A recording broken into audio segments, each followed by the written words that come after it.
Amém, queridos? Graça e paz, igreja. Você está feliz com Jesus? Jesus está feliz com você? Glória a Deus. Que noite maravilhosa, que celebração, que oportunidade. Estamos diante de um evento, de um cerimonial, que é um privilégio muito grande. Nós estamos celebrando a morte, a ressurreição de Jesus por enquanto. Mas daqui a pouco vai ter uma mesa que nós vamos celebrar a volta de Jesus, o Cordeiro de Deus. Aleluia, glória a Deus. Queridos, eu não vou pregar hoje porque nós temos um presente de Deus. Deus nos presenteou e nós temos aqui o privilégio de receber nesta noite nosso pastor Daniel Regis, que está aqui e ele vai nos trazer a palavra do Senhor. Amém?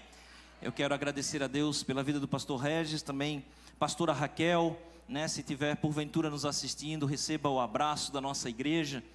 Hoje está aqui o nosso pastor. Você pode aplaudir ao Senhor pela vida do pastor Daniel Regis.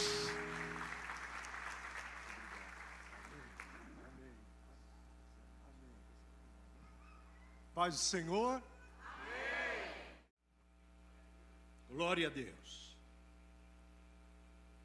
Abrace quem está ao seu lado, por favor, e sente e ouça com atenção, porque o Espírito deseja falar com a igreja.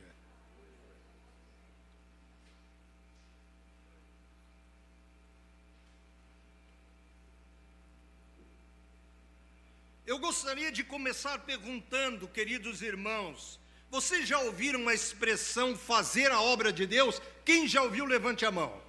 Fazer a obra de Deus. Quantos conseguiriam explicar aqui em pouquinhas palavras o que é a obra de Deus? O que é obra de Deus? Que obra de Deus é esta?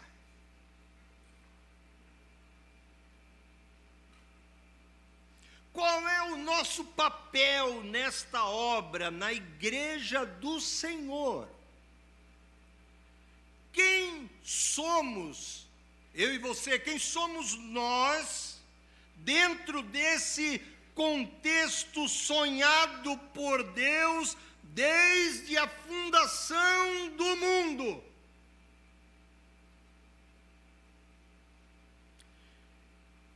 Eu acho que entre todos os apóstolos queridos, homens formidáveis de Deus, nossa referência apostólica são os apóstolos. O apóstolo Paulo foi o que conseguiu captar, ou seja, conseguiu acessar com mais clareza o que significa a obra de Deus. E foi num momento muito especial que ele entendeu isto, que ele começou a compreender. Ele compreendeu muito rápido, na verdade. Outros ainda não compreendiam e Paulo já compreendia. Foi num momento especial, pois eles estavam naquele tempo saindo de uma antiga aliança e entrando numa nova aliança, de um antigo pacto da lei e entrando no novo pacto do amor e da graça. As sombras e os símbolos do passado estavam começando a fazer um novo sentido para todos.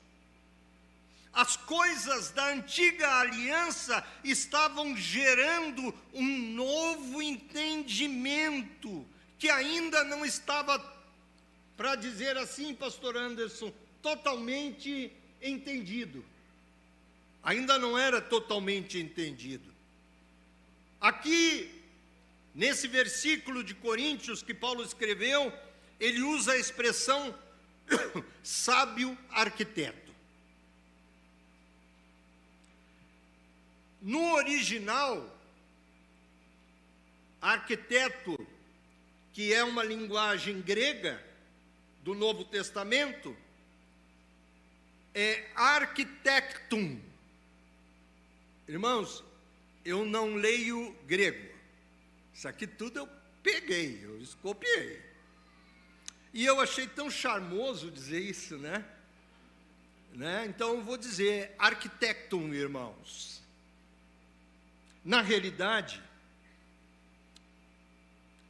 existe um grande distanciamento daquilo que a palavra significava na época em que Paulo escreveu, em que ela foi citada, da compreensão que nós temos nos nossos dias.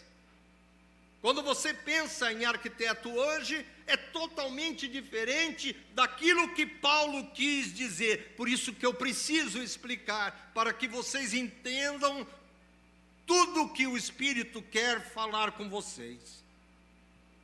As profissões hoje estão se tornando fracionadas, específicas, desmembradas em suas especialidades.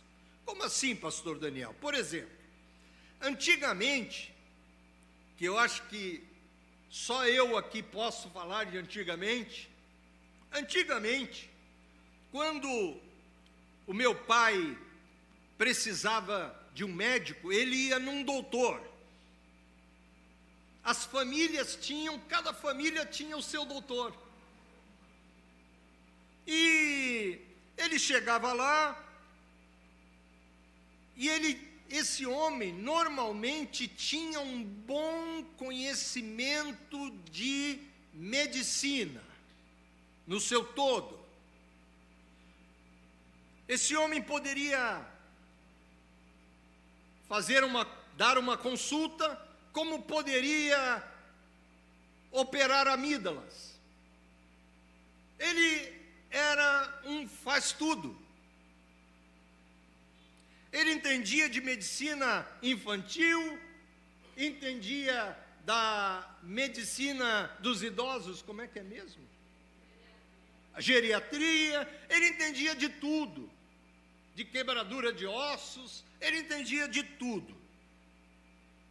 Hoje a medicina tem oftalmologistas, cardiologistas, urologistas, reumatologistas, dermatologistas,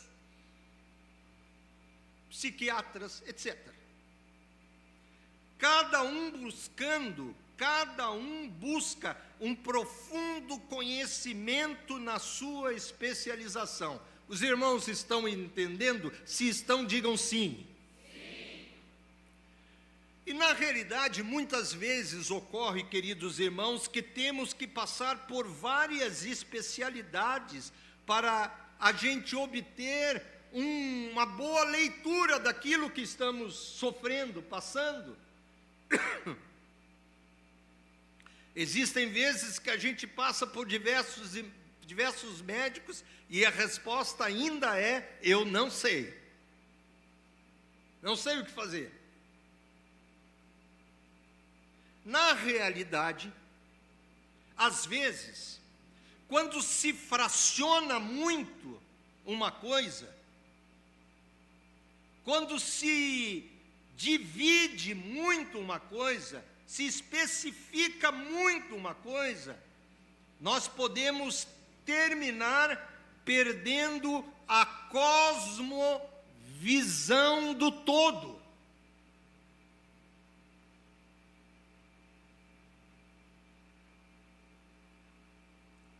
A palavra arquiteto, utilizada aqui pelo apóstolo Paulo, não era a realidade que nós temos hoje. O arquiteto hoje é aquele que desenha, que projeta, que manda, que faz um desenho que acompanha, muitas vezes, o que foi feito por um engenheiro. Mas ele traz a beleza para o concreto. Arquiteto, nesse texto, fala de uma pessoa que supervisionava uma obra com total conhecimento de desenho, de projeto e de construção.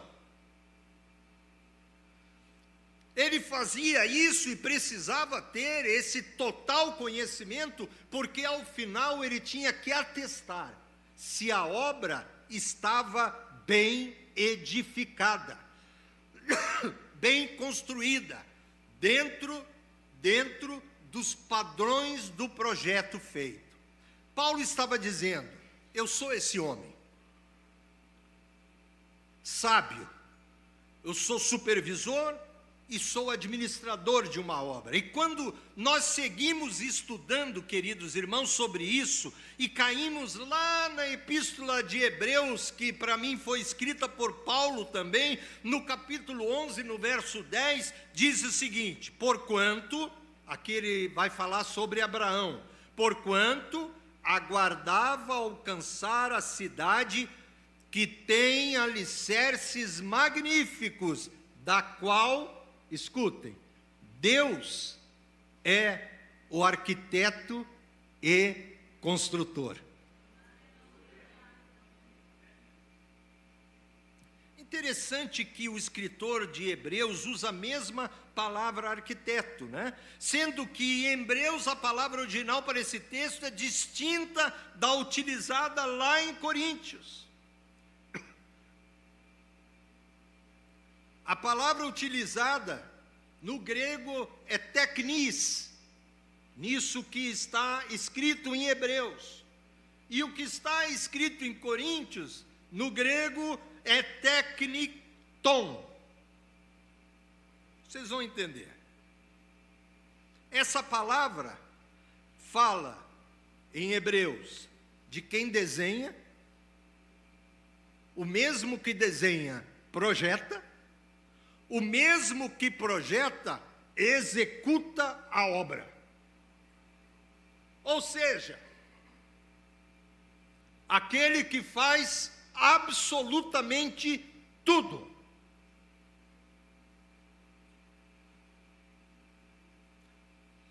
Essa palavra fala de alguém que concebeu, que gerou uma ideia da sua mente. É uma ideia original e, sobretudo, é uma ideia dos seus sonhos, é uma ideia do seu coração.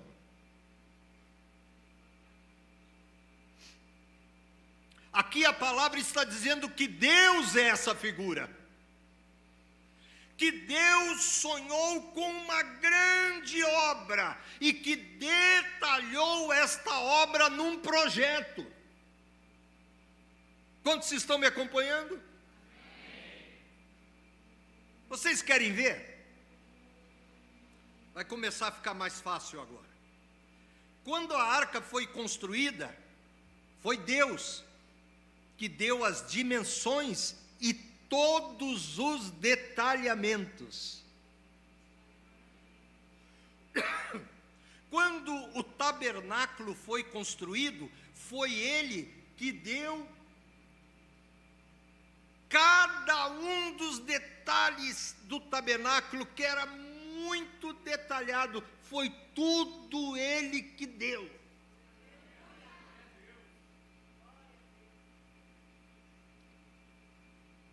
Quando Davi propôs para Deus, ele disse: Deus, eu posso construir um templo? Deus disse: não. O seu filho vai construir. Mas se vocês estudarem o versículo, vai estar escrito: mas o desenho é meu.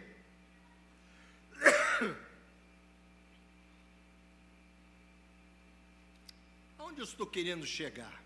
Vocês estão entendendo? Esse trabalho de arquiteto e edificador, queridos, escutem, é dele. E esse papel na história, ele não abre mão. Ou seja, o Senhor é o arquiteto. Ninguém tem o direito de inventar nessa obra. Você e eu não temos o direito de fazer um puxadinho nessa obra. Nós não temos o direito de mudar a cor nessa obra. Nós não temos o direito de mudar os azulejos nesta obra. Você não tem o direito de mudar as dimensões desta obra. Essa obra tem medidas exatas e pré-estabelecidas por Ele.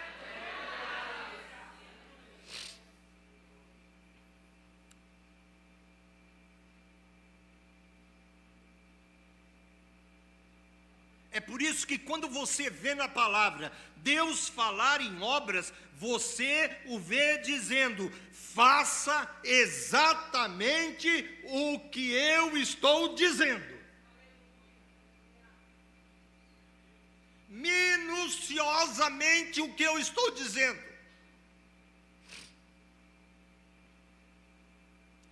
Com certeza um dia Deus falou, queridos irmãos. O nome desta obra é Maná.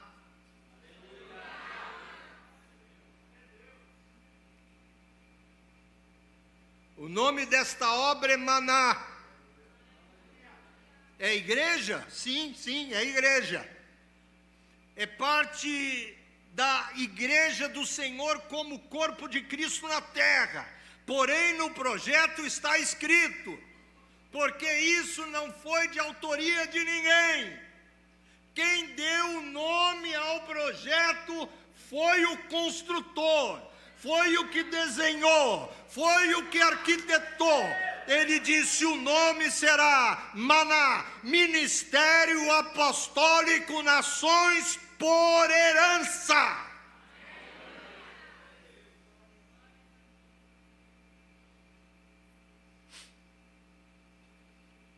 Eu sei a história, eu sei das ideias, eu sei que chegaram nesse nome, mas quem deu foi Deus. Porque o projeto não é de ninguém, o projeto continua sendo dele.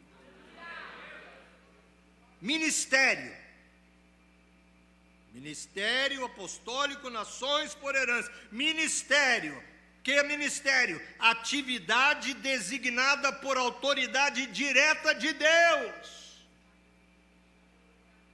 Apostólico deriva do termo apóstolos, que significa enviado. Ser apostólico, queridos, significa estar ligado ao ensinamento dos apóstolos originais. Nós não seguimos outro apóstolo. Nós seguimos os apóstolos que andaram com Jesus. A nossa referência bíblica é exatamente daquilo que foi construído por eles.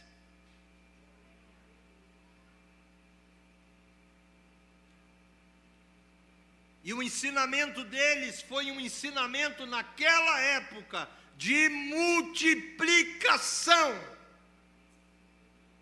Multiplicação.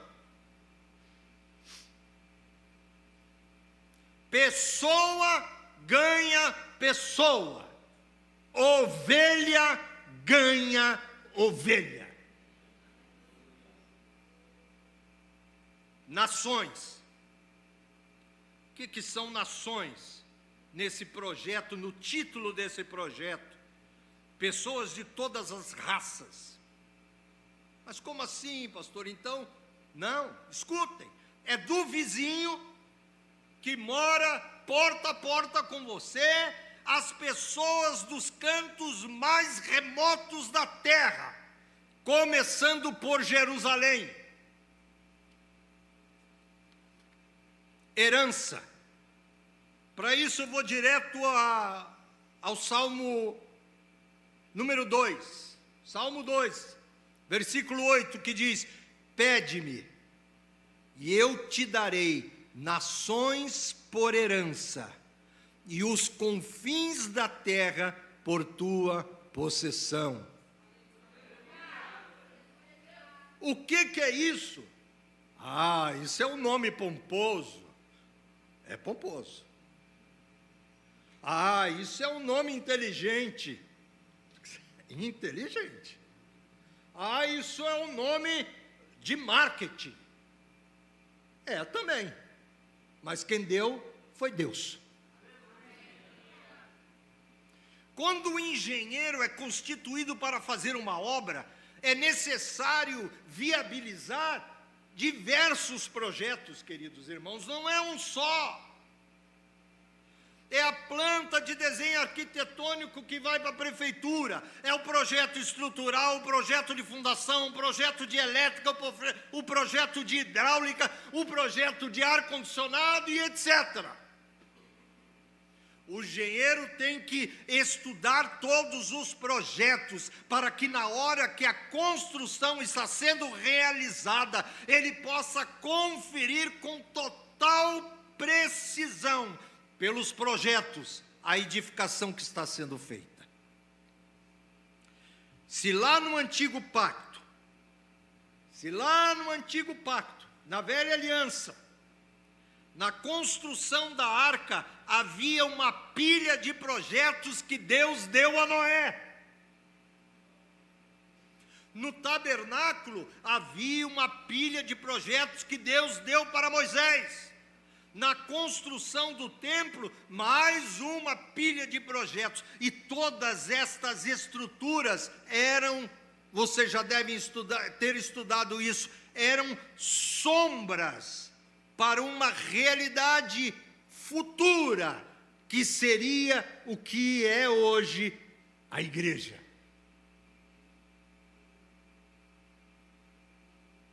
Repitam comigo, igreja. Repitam comigo, igreja. A igreja sempre foi o maior sonho de Deus. E é interessante que a palavra diz que ele é arquiteto, mas também diz que ele é construtor. Ele é o homem que põe a mão na obra e faz, ou seja, Deus concebeu o projeto e Ele mesmo executou o projeto. Então me diga, o que eu e você podemos fazer?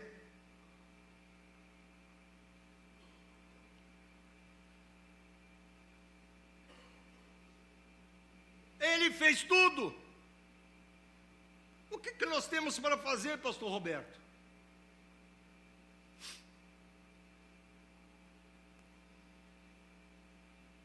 Por um acaso alguém aqui pode, por um acaso, corrigir os sonhos de Deus? Você pode idealizar um projeto mais perfeito que o dele? Agora entenda. Não se trata daquilo que nós podemos fazer. A nossa parte, escutem isso e gravem na tábua do coração, para sempre. A nossa parte é compreender o desenho, para que possamos, como igreja profética e apostólica, dizer: está tudo de acordo ou não está de acordo com o projeto.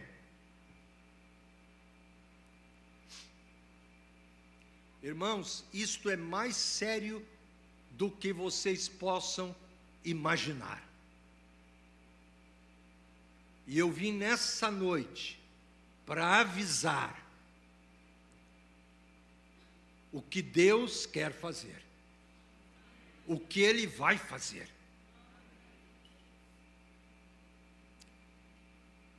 Nenhuma igreja inicia porque alguém alugou um salão e comprou cadeiras.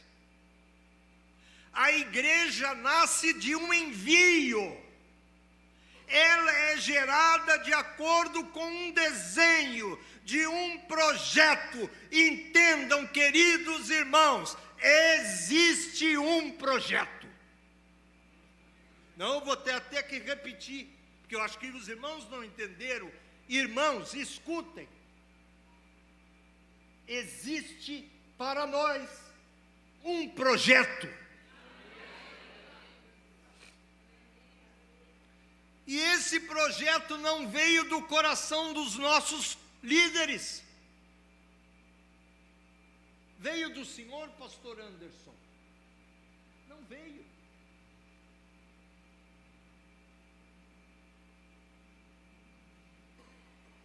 Se nós não temos, escutem, isso é sério, se não temos compreensão desse desenho, nós não estamos aptos para administrar esta obra.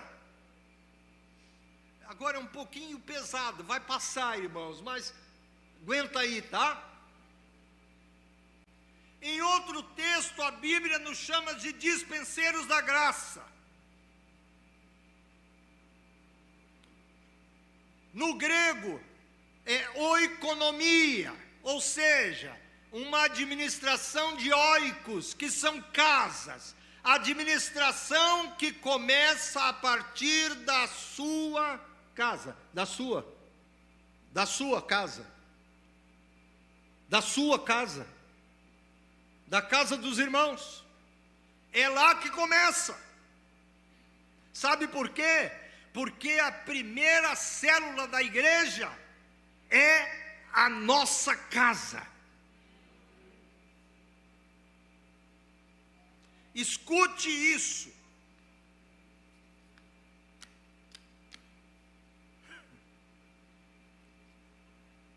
Se você não entende o que é ser um com a sua esposa, você nunca vai entender o que é ser um com o irmão que está sentado do teu lado.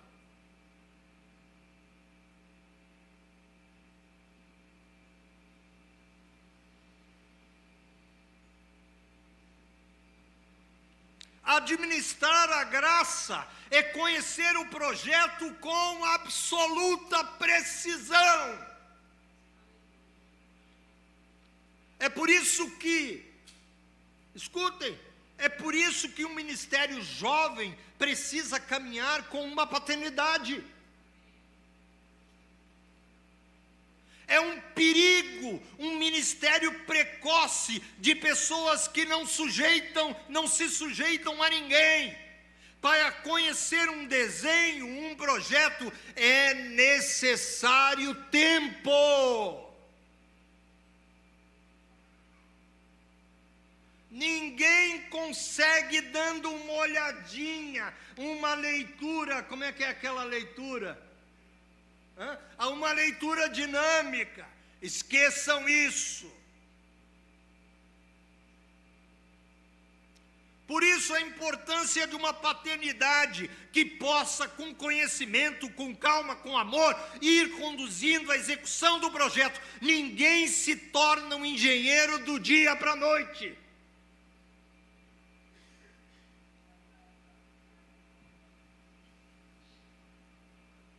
Leva tempo,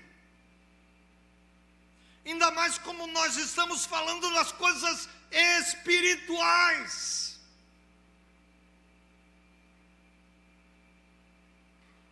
Mas pastor, sim, nós precisamos ser provados e aprovados.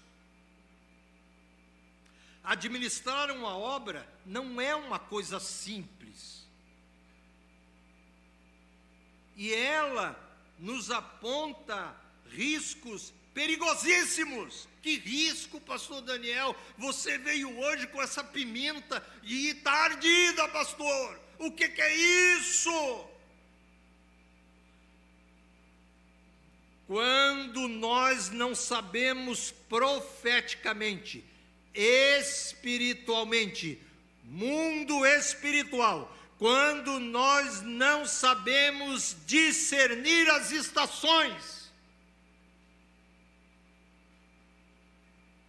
se nós não sabemos o que o Senhor vem derrubando ao longo dos dias, vocês sabiam que Deus vem derrubando um monte de coisa durante os dias?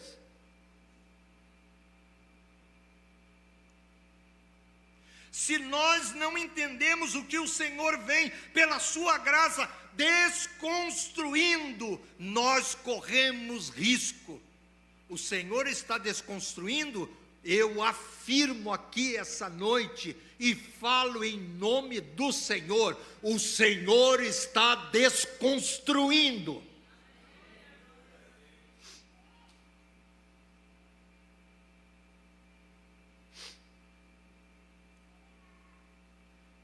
Nós precisamos conhecer profundamente o projeto da construção.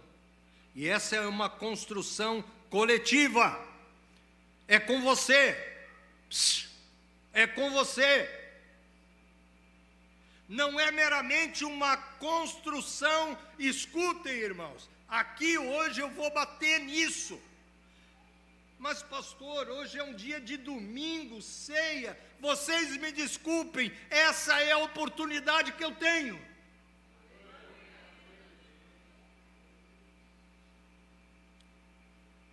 Não é meramente uma construção denominacional. Os discípulos foram chamados e não havia entre eles um contrato de trabalho, um contrato exclusivo ao lado de um homem chamado Jesus.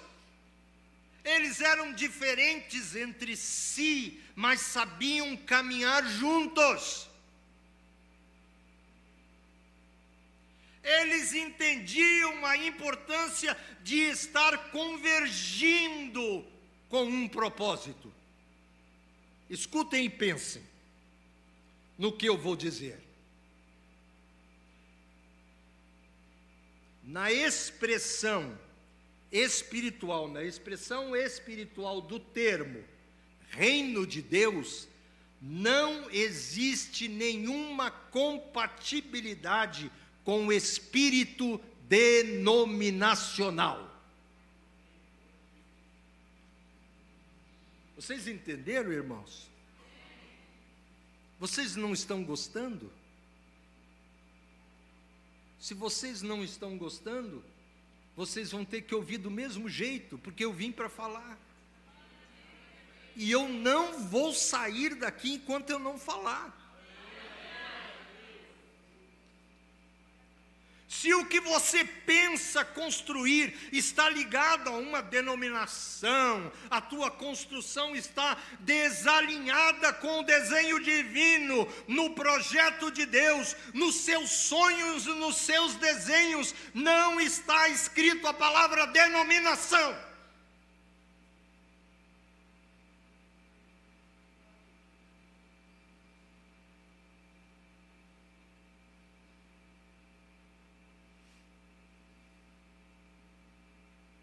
Está escrito a palavra igreja.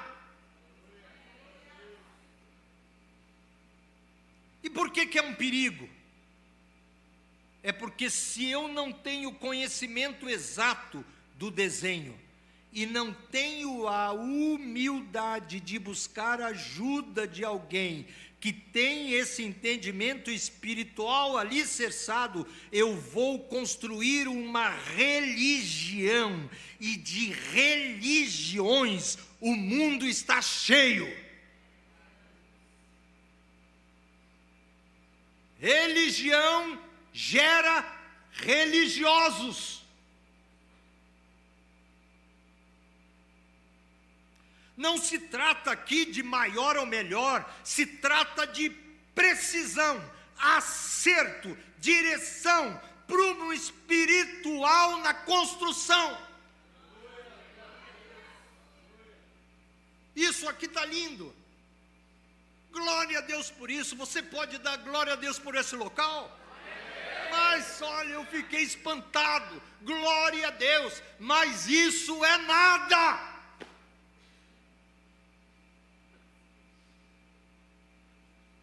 Eu vejo na minha igreja, na Maná, eu vejo um capricho que eu não consigo ver em outro lugar, mas isso não é nada.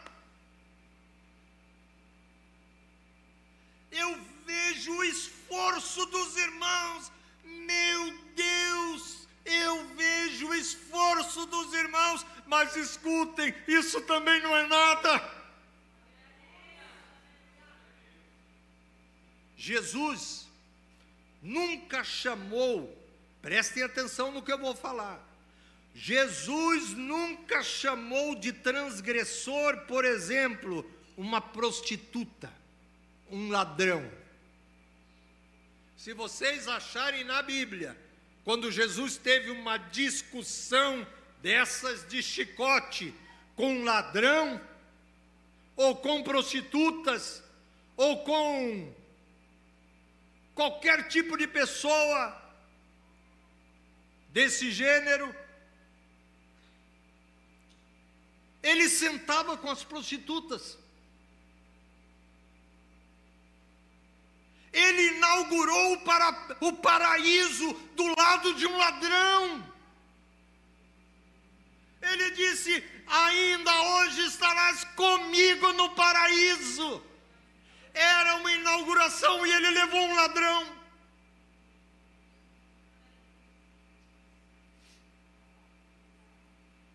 Mas ele chama uma classe de pessoas de transgressores. Sabe que classe é essa? Está lá em Gálatas 2,18. Diz o seguinte: porque se torno a edificar aquilo que eu mesmo destruí, a mim mesmo me constituo como transgressor. Prestem atenção, porque essa palavra tem a intenção de nos posicionar no tempo profético que estamos vivendo. Eu estou ciente.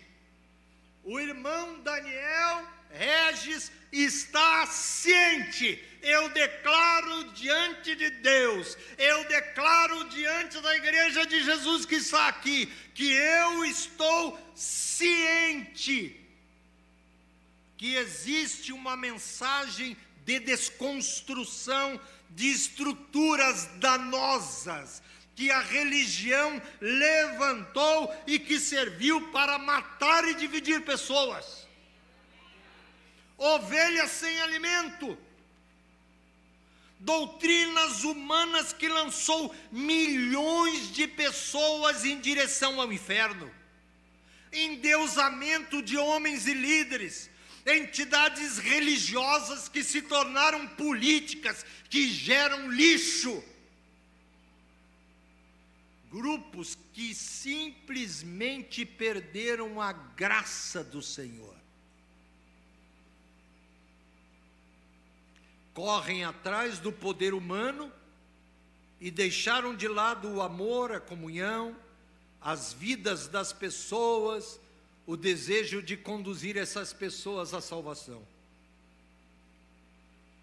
E agora, nós estamos enxergando esta desconstrução caminhar paralelo com um processo de edificação e de restauração, não da estrutura. Deus não se envolve com estrutura. Deus se envolve com pessoas. Deus se envolve com corações. Deus se envolve com gente.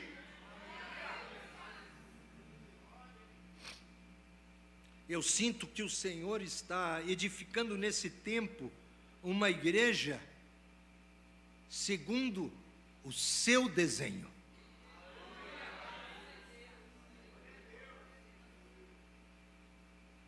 Se nós conseguíssemos ver as plantas originais, queridos, da arca, as plantas lá do tabernáculo, as plantas do templo, eu tenho certeza de que Deus já havia desenhado as plantas do novo pacto, as plantas do novo templo, as plantas da nova aliança, as plantas da missão apostólica Nações por Herança.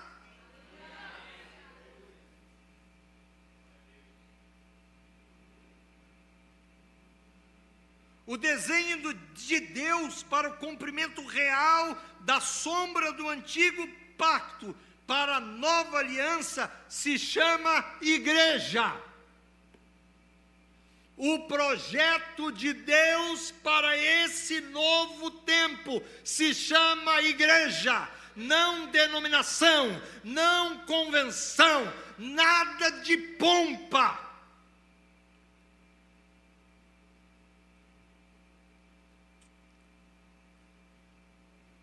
A igreja do Senhor tem um desenho.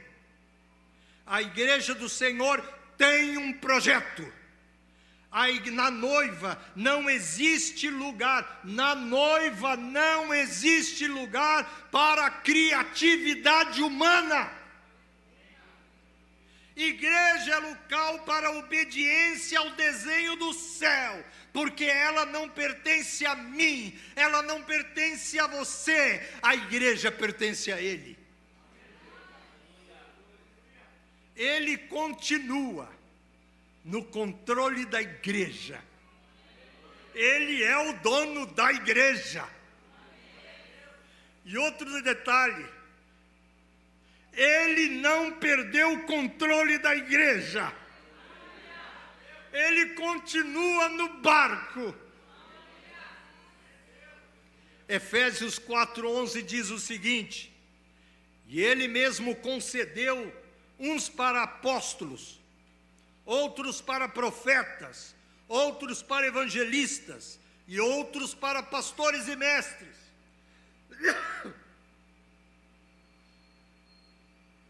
Onde estão os apóstolos? Onde estão os profetas? Onde estão os evangelistas? Onde estão os pastores? Onde estão os mestres? Com que finalidade ele fez isso? Com vistas ao aperfeiçoamento dos santos para o desempenho do seu serviço. Escutem, para edificação, para construção do corpo de Cristo, até que todos nós, a igreja, cheguemos à unidade da fé e do pleno conhecimento do Filho de Deus, à perfeita varonilidade, à medida da estatura da plenitude de Cristo. Entendam, queridos, para que esse edifício, para que essa construção possa chegar ao fim, é necessário que haja uma obediência ao Senhor, o arquiteto e empreiteiro, que Ele é tudo.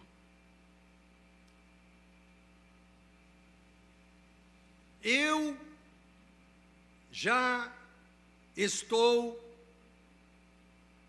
sou um idoso, velho é o diabo.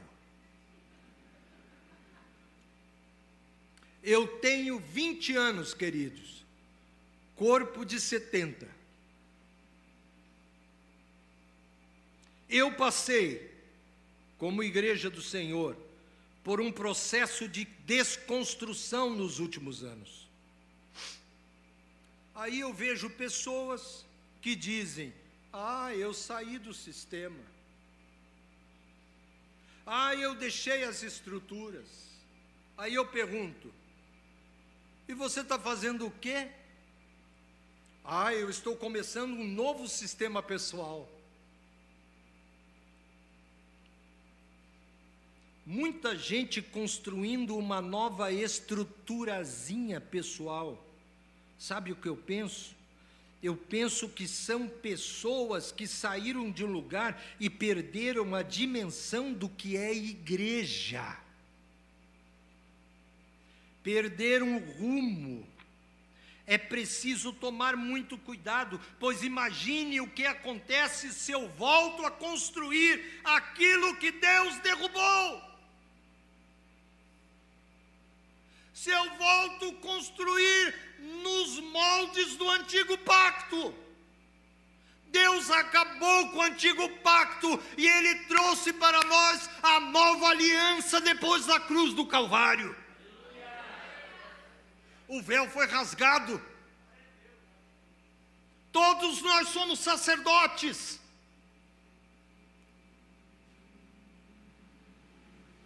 Por isso que Paulo escreveu aos Gálatas dizendo: se eu tornar a edificar aquilo que eu destruí, eu me constituo a mim mesmo num transgressor.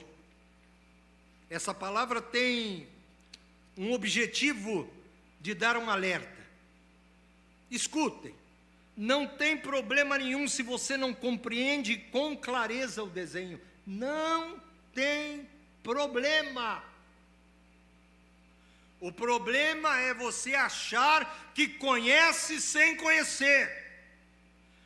Pois quem não conhece, fatalmente vai edificar fora das medidas. Sabe, se você não entende o desenho, cola junto de alguém que está entendendo melhor o projeto e todas as suas informações. Isso também é individual. Agora, não volte a construir fora do prumo, fora do esquadro, simplesmente por uma vaidade pessoal, porque isso para Deus é uma transgressão. Nós estamos em dias de alinhamento, nós estamos em dias de aprendizado, nós estamos entrando num tempo de avivamento responsável. Não pode existir avivamento que não deixa nada.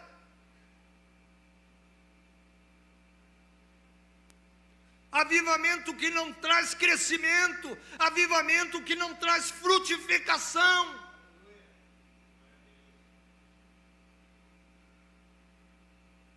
Nós precisamos entender o que o Senhor está fazendo.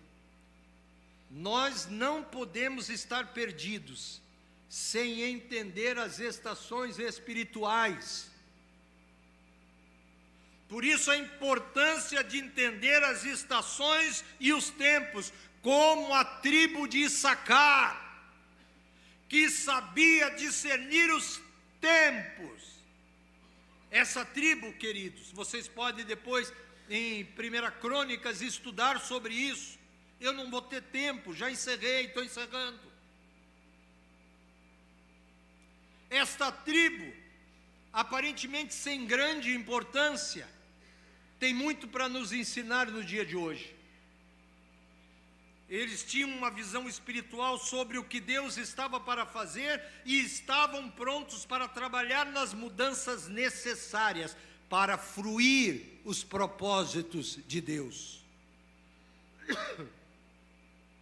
Mas nós aqui, escutem, eu estou falando com você, nós não estamos perdidos. Vou repetir, nós não estamos perdidos, irmãos. Por favor, diga, nós não estamos perdidos. Nós sabemos o que estava acontecendo antes. Nós sabemos que somos uma ponte geracional. Nós sabemos o que o Senhor vai fazer depois de nós. Nós não estamos perdidos. Estamos vivendo a igreja profética, igreja que tem resposta para as coisas que estão acontecendo nesses últimos dias. Nós somos os administradores desta obra e administramos uma obra onde o arquiteto e edificação é o Senhor. O novo pacto, esse novo momento, não é uma realidade de dízimo, de ofertas, de dinheiro, de pompa, de posições pessoais, de posições convencionais. Nesse momento, eu estou chamando todos vocês para que tudo que temos pertença a Ele. Não somente os nossos dízimos e as nossas ofertas, mas que pertença a Ele tudo. o nosso corpo, o nosso tempo, os nossos pensamentos, os nossos projetos pessoais, tudo pertence a Ele. Nós somos mordomos, administradores de tudo, mas esse tudo é dele, não é nosso. Então não fique pensando que quando você deu o dízimo, quando você deu a tua oferta, então a tua parte acabou. Escute, a tua responsabilidade não encerra aí. Aquilo que fica na tua mão também precisa ser administrado com sabedoria, segundo o projeto que Deus tem contigo.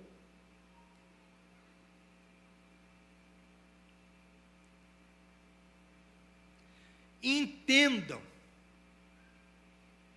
não permitam as pessoas dizerem que evangelho é para ter carro, que evangelho é para ter casa, que o evangelho é para você ser o melhor dos melhores. Você pode ser, Deus vai te dar casa, Deus vai te dar carro, mas não é para isso, queridos irmãos. O evangelho não é a tua melhora de vida, o evangelho é a perda, é a entrega da tua vida. Vamos ficar em pé.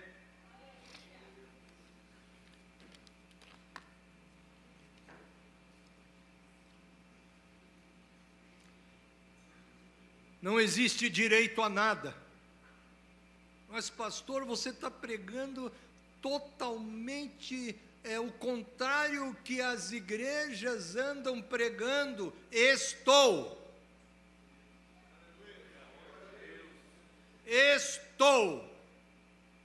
Porque eu dependo, sabe de quem? Do meu Senhor. Estou num momento complicadíssimo, mas eu não tenho medo. Eu estou firmado em Cristo. A minha fortaleza é o leão de Judá.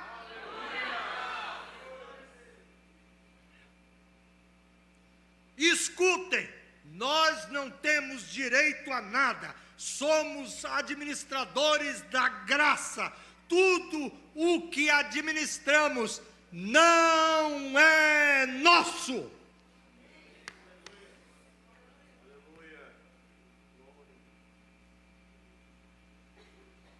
Foi duro, irmãos?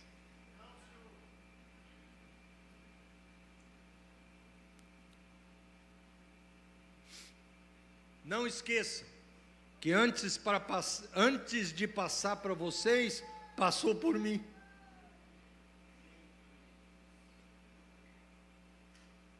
Eu suei. Eu hoje até chorei e gemi.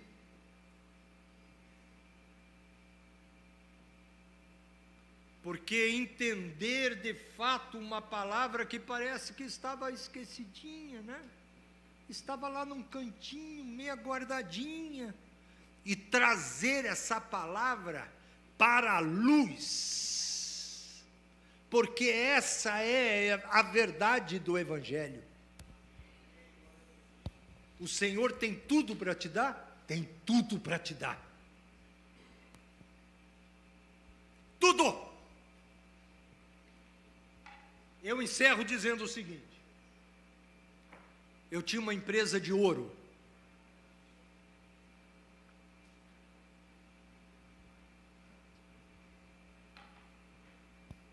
Eu vendia ouro, 1 grama, 5 gramas, 10 gramas, 20 gramas, 50 gramas, 100 gramas, meio quilo e 1 quilo. 250, meio quilo e 1 quilo. Estava indo muito bem. De repente, a empresa grande, porque eu era representante, a empresa grande entrou num processo de formação de lei, no Senado, no Congresso, no STJ, no Supremo, e eles mudaram a lei. O ouro só pode ser vendido através dos bancos, e nós perdemos tudo o que tínhamos.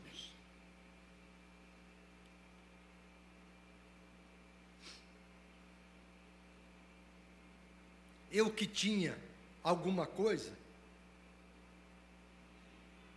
eu dormi e no outro dia acordei e não tinha nada. Um dia, chegando muito desanimado em casa, a Raquelzinha, minha esposa, que mandou um abraço para vocês, a Raquelzinha estava sentada na varanda lá da nossa casa, tomando chimarrão. Aí eu não podia chegar desanimado em casa, né? Então eu disse: querida, cheguei!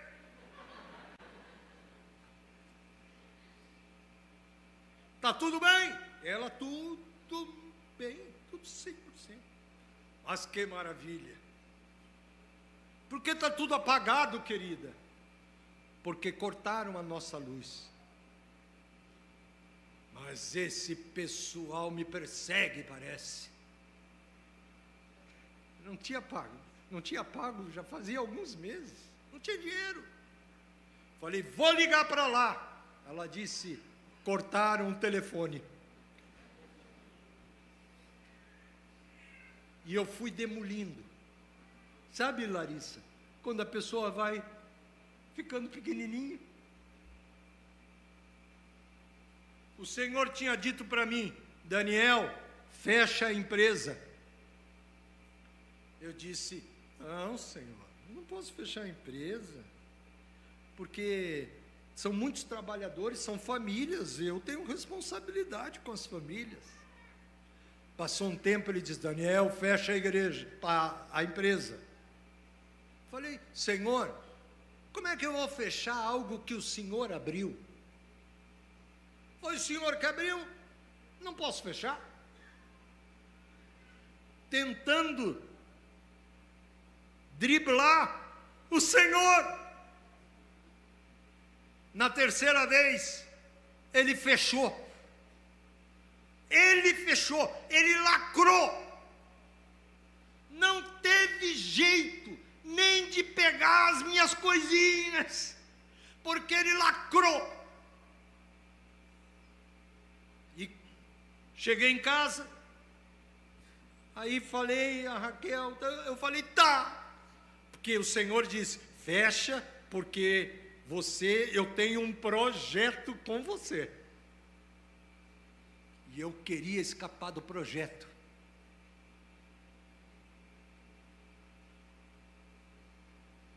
Eu queria fazer a obra de Deus, mas eu queria fazer com o meu dinheiro.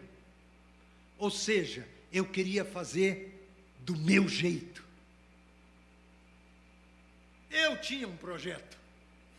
Eu tinha um desenho. Eu já tinha toda a estrutura para iniciar. Tinha dinheiro. O Senhor fechou. Agora, Raquelzinha, o que vamos fazer? Ela disse: querido, só resta orar. Aí eu falei: meu Deus do céu, orar? Eu pensei que ela ia sugerir que a gente pedisse grana para o meu sogro.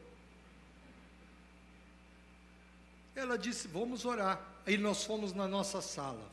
Foi como no dia de hoje. Ela se ajoelhou e me puxou. Então, eu me ajoelhei. Aí eu disse: tu ora. E ela orou. Jesus, realiza uma obra na vida do meu marido. Quebra ele. Eu só olhava com o rabo do olho. Quebra ele. Senhor, ele está te desobedecendo. Realiza a tua obra, Senhor. Falei: traidora. oração dessa é uma oração de traição. Levantamos. E eu disse: Raquel, eu só quero ver uma coisa. Tá, você orou. Eu aceito Jesus. Eu aceito fazer a tua obra. Como se eu tivesse outra opção. Eu aceito fazer a tua obra. Eu aceito. Mas eu tenho uma pergunta para te fazer. Quem é que vai sustentar a minha família? Quero ver de onde vai sair. Sentiu, irmão?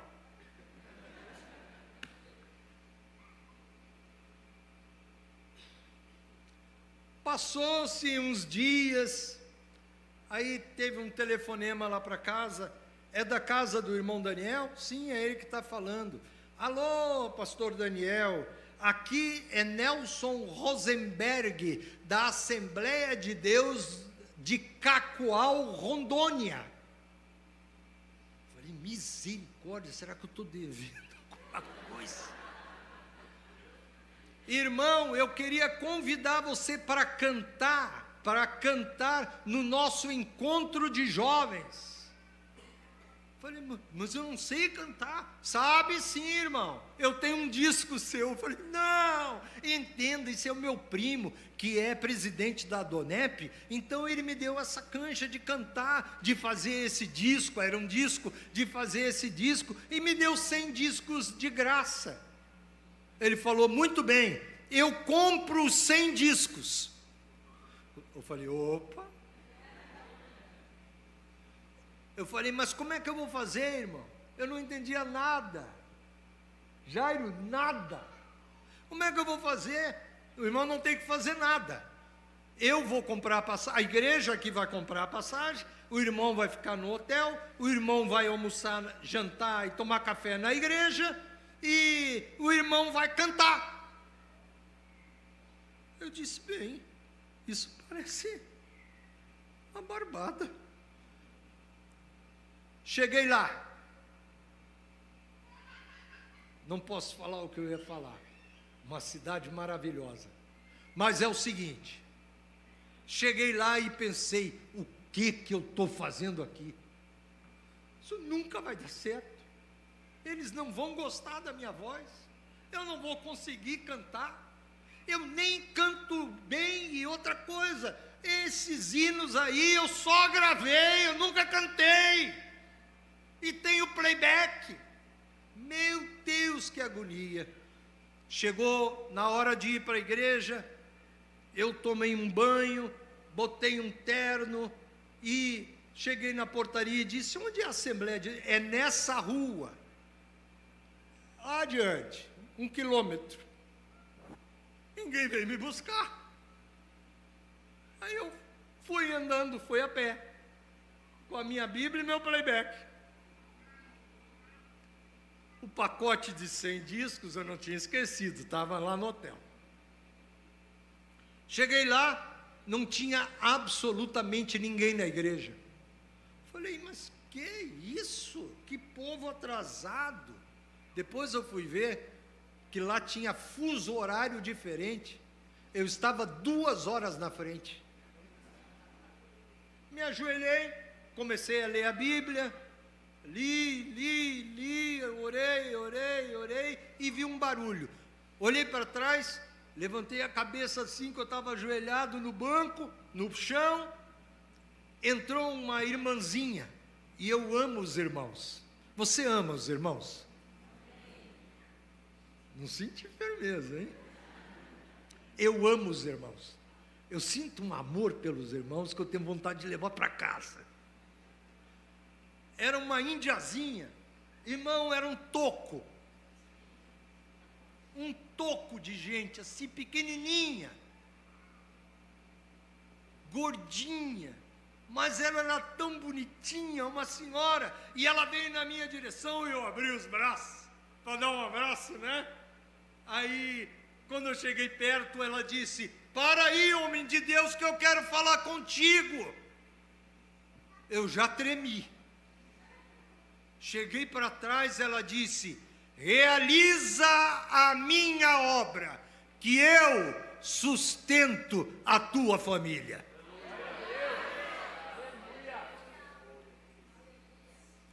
Existe um projeto. Existe um projeto para Maná. A Maná é a igreja? A Maná é a igreja. Repita, a Maná é a igreja. Mas é uma igreja com uma missão apostólica.